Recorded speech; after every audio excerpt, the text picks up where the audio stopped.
Oh, the anticlimax of a technical glitch.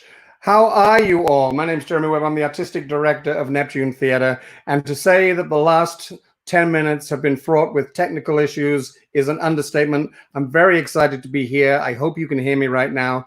Um, let's hope it stays that way. Anything can happen in the next little while. But that's because I decided to subtitle the show Crisis Content Creators. And I used the word crisis, and that was probably a bad thing to do on a Friday. Off the Leash is our way of staying in touch with you all. I've been welcoming guests now for apparently 25 episodes.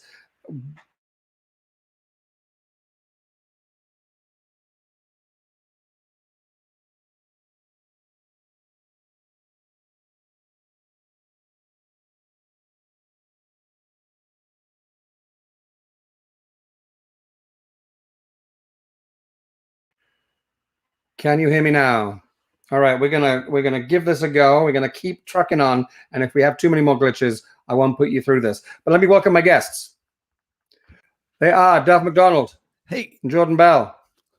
Hello. I can't hear you. Oh, no. I can't believe it. Can your audience hear us? You know, folks, technology is a wonderful thing, isn't it? You can hear me. I can't hear you. Great. I don't think the audience can hear you either. So let me just find out whether the audience can. They're going to tell me any second.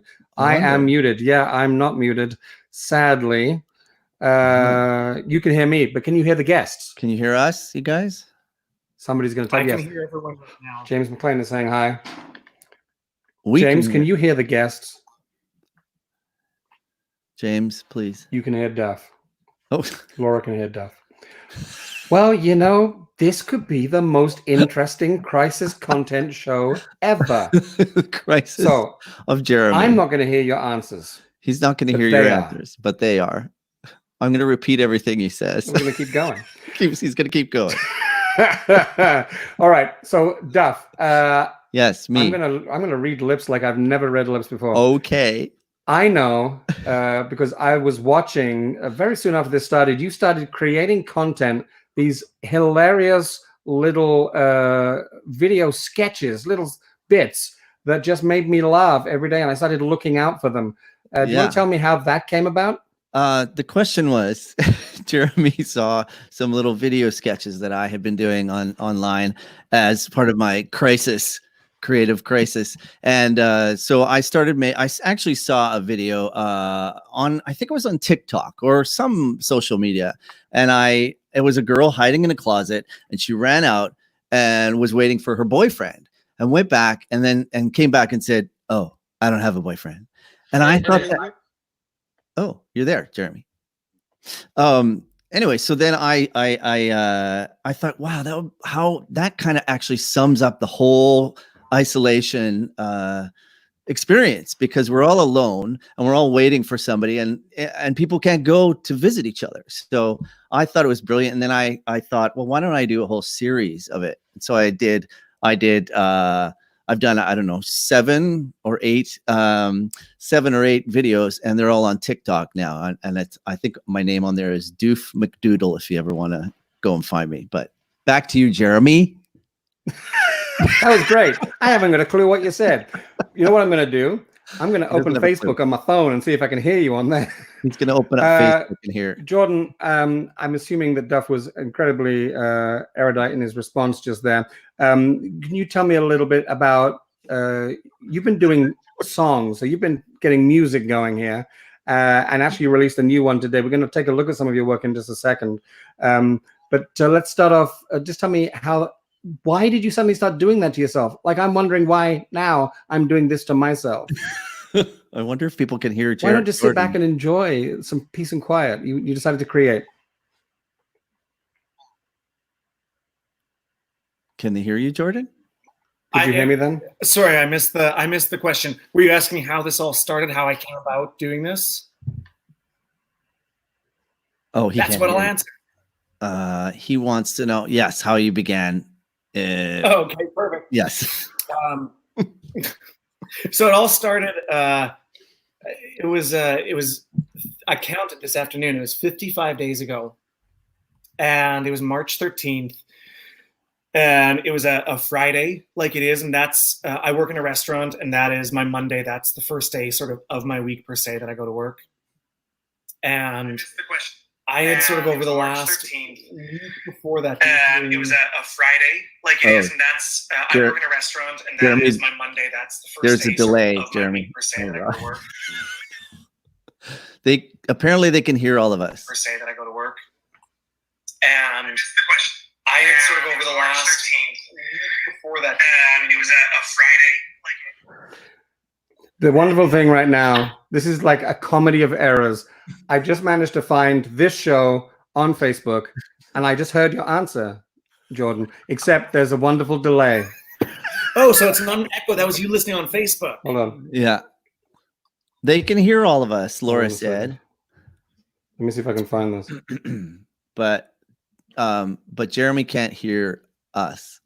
This is like the Sondheim concert. Yeah, what was that one that went horribly? A great 20-second delay. You know what we're going to do? I'll tell you what we're going to do, guys. We're going to come offline. We're going to thank everyone for tuning in.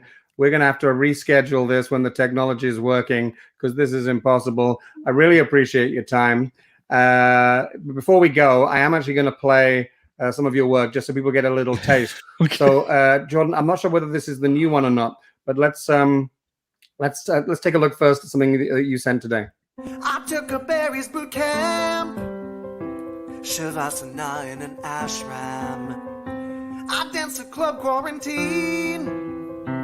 I'm caught up on Tiger King. Then I zoomed my book club at 8. Started cooking my dinner at 9. Spent an hour thinking I got a fever. Took my temperature, it says that I'm fine. What a bop, as the kids say. Good content. I guess we're segueing to something else now. Yeah. Oh, This is amazing. This is the biggest crisis I've had the whole time. I know. I've lost everything.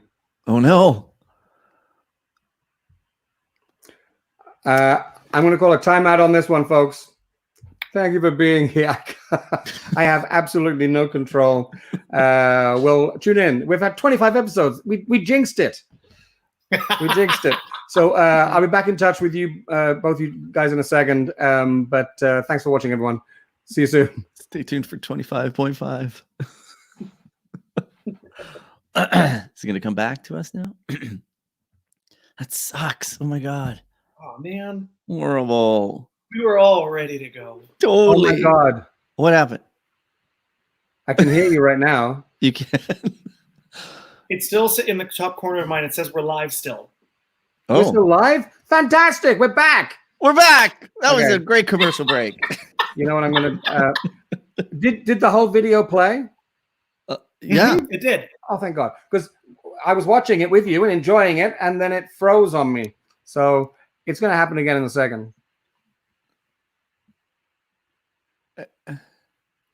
Anyway. No, I can't. Oh, we lost you for a second. I lost you for a second. Okay. Oh no.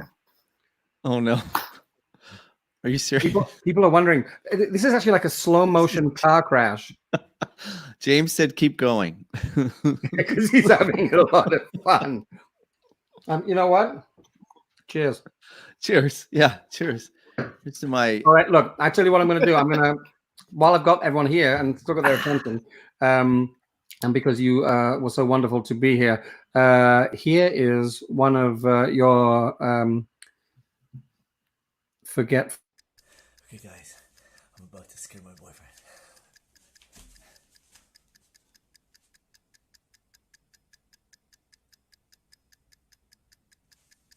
Oh, I forgot. I don't have a boyfriend. Now I could just hear that. Could you hear that? Very good. it was pretty low, but yeah, we heard it. It was. I just love the premise. So you're alone in your apartment, and you're going to do all those things that everyone is doing during the pandemic, except you don't have what you need. Exactly. Oh, Yeah, that's the whole exactly. premise of I don't have anything of the things I think I have, which is, I guess, delusional. Yeah.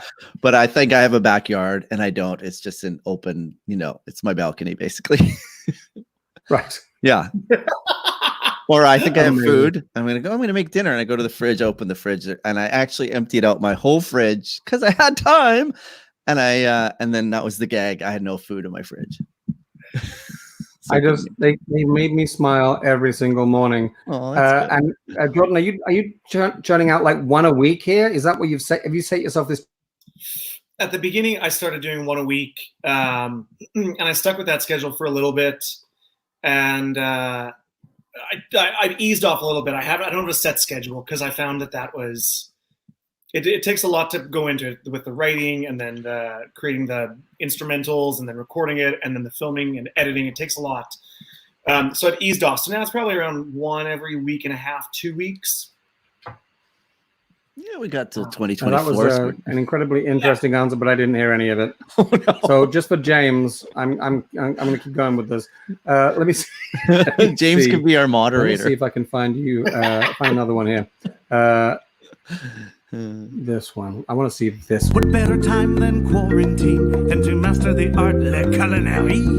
I lock down Julia and Julia, but this recipe calls for some arugula. Check the fridge, check the cupboard, everything is bare. I needed snacks, it was just a nibble, I put it all in there. That's brilliant. I love it. I love it. That's the newest one. I put that one out. That's today. the newest one? Oh, Yeah, that came out today. See, I can lip read. Oh, you can hear us. Oh shit! I thought you could hear us for a second. Damn. Awesome. It's just I only wish I'd done sign language lessons all those years ago now. Fantastic. So, Duff, tell everyone that's listening, not me, because I want to know, but I'm not going to hear. Tell me a little about what else you've been up to, because you're also getting into play readings and another kind of streaming activity. So, yeah, waffle on that and give me a thumbs up when you're done. Okay, I want them to know. You can go away and come back if you want. So, well, I guess it all started when everything started to fall apart. I come from a very artistic family. My mom and dad were very busy people. My mom was a crazy artist, always painting, always macrame, always pottery, everything. She was, part of every group in town, always very busy. So my first thing was I had an empty wall in my living room, and I had been meaning to do a painting that I had in my head. I saw at someone's house, and I'm like, I want that painting. So I went ahead and I went down to the art store before everyone had, taken everything out of the art stores. And I bought a huge canvas, and I then started painting the bear that I had always wanted. And I live streamed it. And I actually found a lot of people tuned in. A lot of people were inspired by it. A lot of other people. You live streamed the painting? Yeah. I actually live streamed me completing it, which I guess was like 2 hours or 3 hours. Wow. But it was really cool to sort of like watch people react. Like, I started with this, just the drawing, and then as I filled it in, even myself, I was like, wow, this is kind of cool that it went from just bare basics. I hadn't painted for a long time. So 2 hours? 3 hours. Yeah, it was nuts. But it was really cool to sort of like watch people react. Like, I started with this, just the drawing. We can hear you now, too.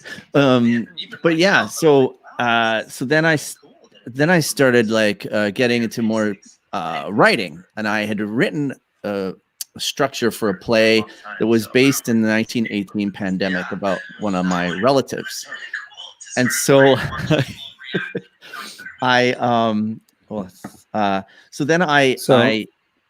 yes, Jeremy. I'll keep going. I'll tell one more story. When I see you two sort of slow down and get thoughtful, I'm like, should I interject now? This is the most bizarre night of my life, and I'm kind of glad it's being recorded and it's going out on the internet. Crisis. So now, okay, I just want to touch base on one other thing before I put you out of my misery, and that is that you both appeared at Neptune. Yeah, we're drinking, we're fine. You both appeared at Neptune. I've had the pleasure to be on stage with you, Jordan, and to watch you work, Duff. Jordan, What did you do at Neptune Duff? I did a show called Camp, which was a musical about gays in the that one. Yeah, I was so sad I missed that it one. was a real romp. I'm just showing some photos in the hope that you're still describing that you were in camp. Oh boy, it was that's James there actually, and Wally McKinnon, I think, in the back there. That's James right behind you. Yes. Yeah. No wonder he's enjoying this. He said he's loving it. And yeah, go ahead. And Jordan, we had the pleasure of performing together in a show that I produced a number of years ago called Broadway on Argyle Street. There you are. Mm-hmm. Singing and dancing again. Look at that. Look at that. Trying my best to be a younger version. And there we of you. are. There we are together. Oh, see, I used to do it occasionally. You're still doing it. This is one of my favorite photos by Stu Metz. That's a great photo. Wow, so cool. It's great. Yeah, I look way like Alvin Ailey or something. Yeah, I look greater than I ever am. I don't remember what number that is, but Jesus Christ Superstar. That was Heaven on Their Mind. Oh, great song. Oh my God, such great music. And then there's this one showing the whole gigantic cast of thousands. That looks like Les Mis. Absolutely. Dana Tietzen. If I can, memory serves me correct. And a guy that one day would be hosting this technically challenged show. One show more. But cool. You know what? When we did Broadway on Argyle Street, that was a mammoth. It was a mammoth undertaking because it was a 4-person cast. It was a book musical, and I don't remember how many songs there were. I think there was 30 to 40 songs, and we learned and rehearsed the show in, I want to say, 5 days. Wow. 5 days or so. So yeah, that was I remember we'd have our 15-minute breaks during rehearsals, and it was during the summer. And so the weather was beautiful. And I just remember going outside and just feeling like my brain was leaking out of my ears because there was so much to take in and to learn. Was that a Broadway show? Or? Yeah, it was Jeremy wrote it. Oh. It was called Broadway on Argyle Street. And it was it's not a review show, but it was a mishmash of every Broadway hit you've ever heard of, every Broadway hit you've ever thought of, with a book story that Jeremy wrote. And awesome. And Argyle is the street in Halifax, right? Yes. Yeah, yes. Right in front of Neptune. Well, that's a great idea. Yeah. Can you hear us, Jeremy, now? I gotta say that if you're gonna have a show where you can't hear what your guests are saying, you two are the perfect guests. Because I feel like right now, with you with your headphones and your mic there, Duff is like, he's doing the show. Yeah. Just take over. Got you covered, Jeremy. I'm just going to drink my wine and lip read. We are actually just about out of time. Oh, amazing. Because I've got to throw to a video, another interview actually, that is actually pre-taped. So I want to get that in. I'm going to have you back in, if I may, when the technology is working, and we'll do it. Because I want to talk to you. But thank you so much. Yeah, subtitles. If only they did subtitles. It's great to see you. Thanks for having us, Jeremy. This was a blast. Yeah, and thank you. And when this gets posted, people are going to love watching it for its shock value. But also, we'll make sure that we post. If you've got links where people can see your work as it comes up, I'll keep posting it and making sure people get to watch what you're doing. Okay. But thank you so much for being here. And I'll see you soon. Everyone else, stick around for a second. Take care. Yeah. See you, Jordan. Bye, Jordan. See you, Duff. So thanks for sticking with us if you're still there. I had the good pleasure of talking a little while ago to another crisis content creator who can't be with us this evening because he's doing his own show. Hopefully it's going better than mine. But we did have this chat. A different opening, a different show. It's not New York, but it's Toronto. A chance for stage folks to say hello. A different opening for a different show. Our overture is about to start. This social distance, don't lose your heart. It's live stream time, so away we go. A different opening. Please don't stop hoping. A bigger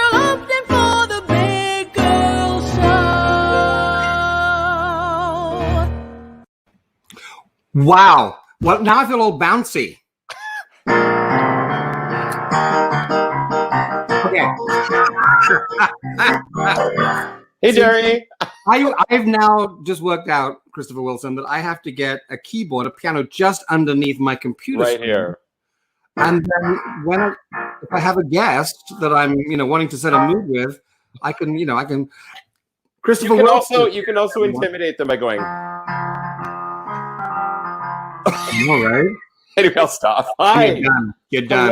Hello from Toronto to Halifax, my beautiful Jeremy. Hello. Nice to see you, Christopher. Nice to see you virtually. I'm like, I feel that we are connected now because you and I decided, or you and colleagues decided, we all decided that rather than just sit and stare at Netflix until we finished it, which I was starting to do. The entire Netflix, yes, absolutely. We decided we would add to the general melee of choices, the mess of the glut of entertainment choices and create a show. So I've been doing this, but at the same time, you've been doing your show. Tell us a little bit about your show.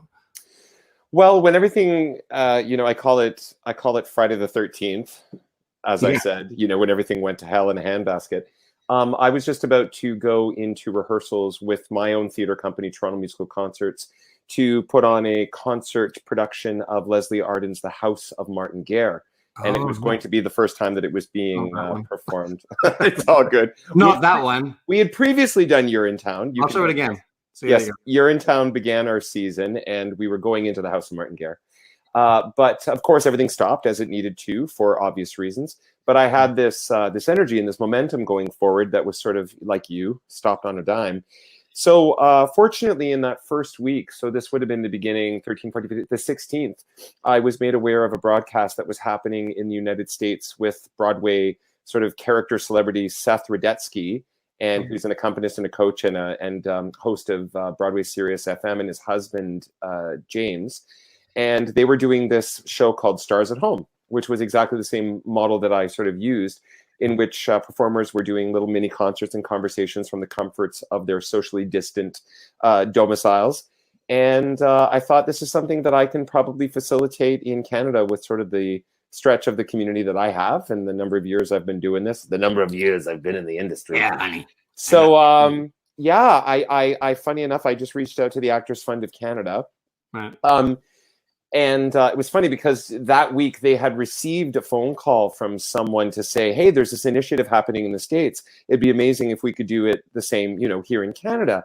And the executive director of the AFC, David Hope, which I think is a very apropos last name, he said to the person that called, he said, of course, this would be a lovely initiative, but we can't go out into the community and ask someone to do it for us. So literally just by happenstance, within 24 hours, I cold called him and said, hi, my name is Christopher Wilson, and I'm from Toronto Musical Concerts, and I've got this idea to create this initiative, this fundraising initiative similar to, and he was like, wow. He's like, that was like good Providence timing. So we launched the next week on Monday, the 23rd of March, and we've been going now. We're in our 7th week, and as of Saturday, we've raised $20,000 for the Actors Fund of Canada, which is super exciting. That's so. I've been watching, and I love your show. What's been great is seeing all of these performers spend some time with you, have a lot of fun with you, but also show off some of their performance chops. You know what? It's basically been a really cheap way of auditioning for the next couple of Neptune seasons. So thanks a lot. You're welcome. Yes. Do I get a casting cut? There's no one. Well, I tell you what, if I cast anyone that was on your show, you could probably, from this conversation, take a tape of this and say, you know what, 10%. Webb saw you on the show. I'll be mini Bruce Dean. No. Yeah. But I have to say, it's been, the ethos. Toronto Musical Concerts, I've been independently producing, like much like you did with, Off the Leash in Halifax prior to your position as the artistic director of Halifax. I've been doing it on and off for 20 years, but Toronto Musical Concerts has only been sort of formally branded for the last 2 and a bit years. Right. And it's sort of in the vein of what, happens with the Encore series in New York City. We're sort of seem to be the only professional theater organization consistently doing musical theater in concert. It just sort of keeps the overhead, you know, down and allows us to engage in more work. And it's sort of our I guess it's our brand, if you will. Yeah. So but with this show, though, are you finding that how many nights a week do you do? 6 nights, Monday through Saturday at live at 7 o'clock. So you've got me beat because I'm doing 4. As my viewers will know, and I thought that was enough. That's all anybody wants from me. But you've got, you know, we both have amazing guests that fill that time. Are you finding? What are you finding that you get out of doing this? Obviously, you get to connect with your guests, and a lot of them are your friends and colleagues. Absolutely. But what else are you getting out of it? Well, it's lovely. I was going to say the ethos of Toronto Musical Concerts is number 1, joy. Number 2, community. And funny enough, the third sort of bullet point is high quality musical theater offerings. So if the joy and the community are not inherent in the creating of the work, I don't think the work is as deeply rewarding or as deeply facilitated as it can be. So for me, well, number 1, on a practical level, it helps keep me track of what day of the week it is. Right. Yeah. It also it creates schedule and purpose in my life to know that I sort of, you know, I mean, like you. So tell me a little bit about your guest selection. How are you going about that? You're just basically going through your own your book of numbers. Yeah. I mean, I'm looking. I'm not quote unquote artistically directing it. I was more, I thought like I was more facilitating and curating. You know, like that crazy talent. I mean, a lot of these performers are people that I've admired, people that I've worked with, people that I know. Are open, people that I've taught. Vanessa was a former student of mine. Charlotte has you know, is such a respected performer, you know, in the industry. So for me, it's you know, who's and in the spirit of transparency, without naming any names, because it's also been important to honor some people I've reached out to who are very renowned performers, have not emotionally felt up to doing something like this because of the realities of COVID and the isolating. They just haven't been in the emotional place to share in an online forum. And that's also important to be very, oh my gosh, can we talk about, so I actually, funny enough, I'm actually going to share with you, you'll be very proud. So I'm turning my back because my family, my now in-law family, my partner Gavin.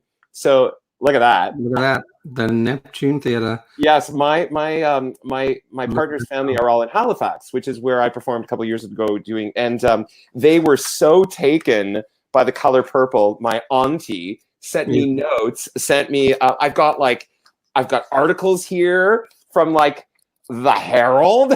Yeah. Look at it. I even forgot. I didn't even prepare this as props. So amazing.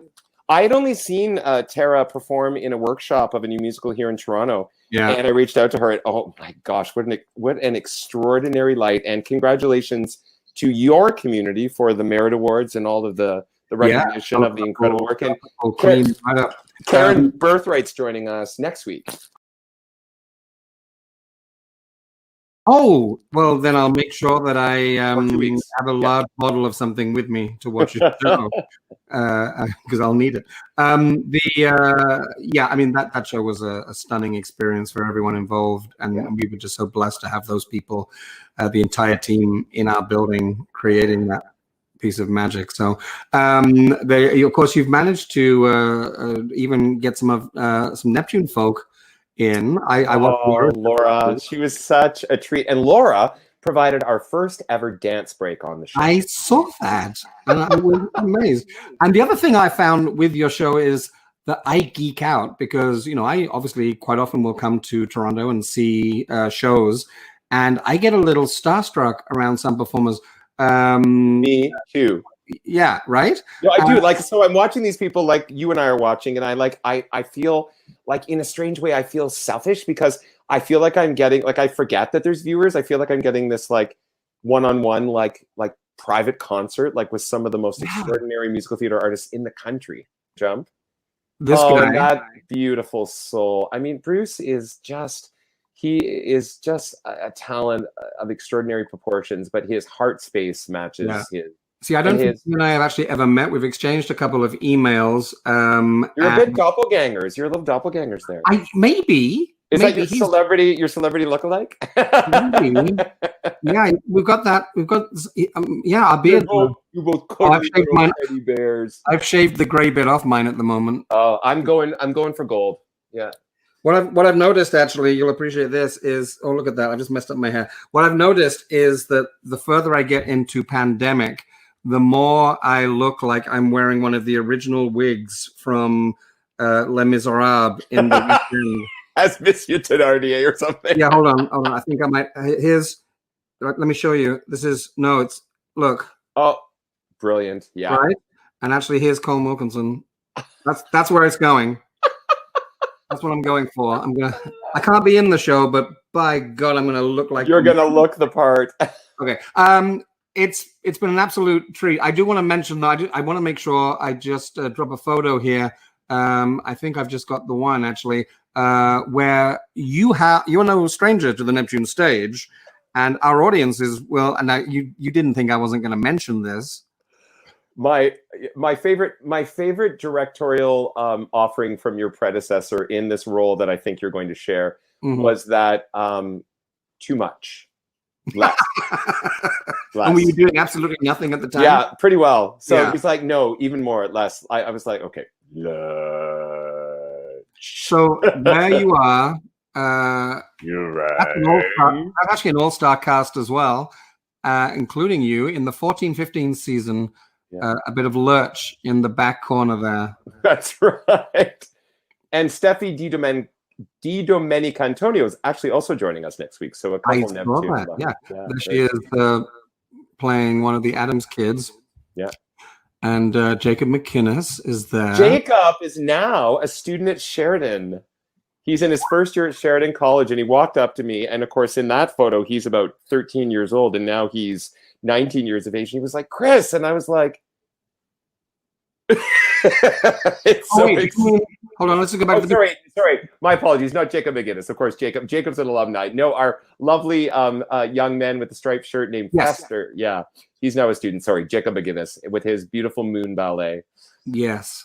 And Dana Tietzen in the back there, who is stunning too. So I've got to go back now and talk to my other guests who have been patiently waiting. Absolutely. I imagine. If I decide to put this video in the middle of the show, who knows? Well, give my love to Duff and to Jordan. Beautiful souls. Play us out. Play us out. Okay.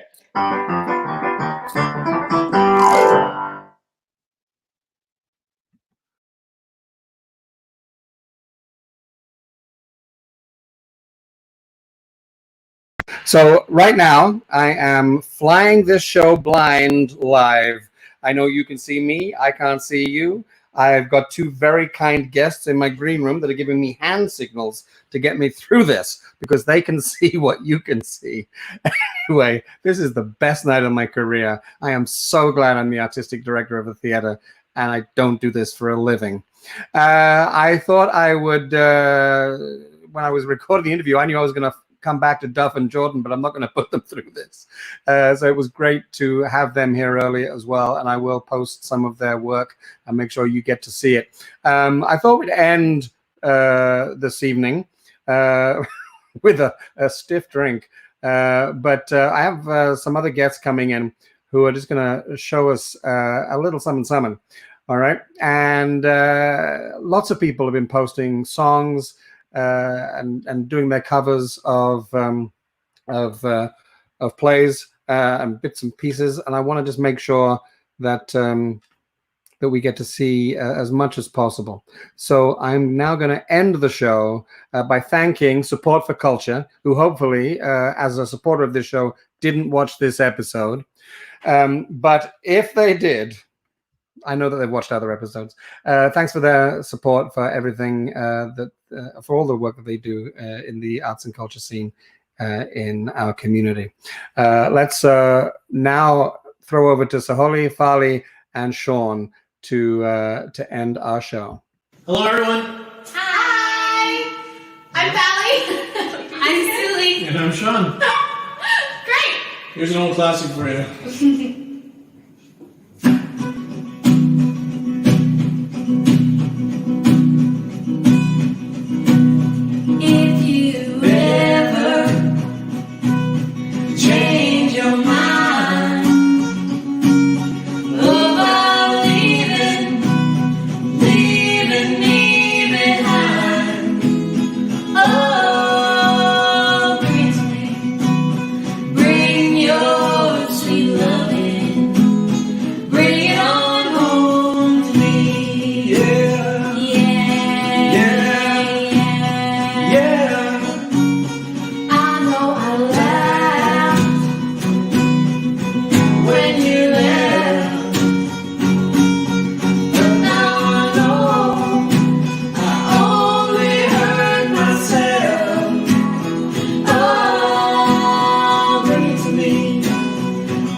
treat you right.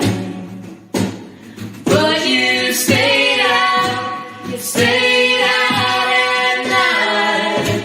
And now you bring it to me, bring your sweet loving, bring it on home to me. Yeah, Yeah, yeah, yeah.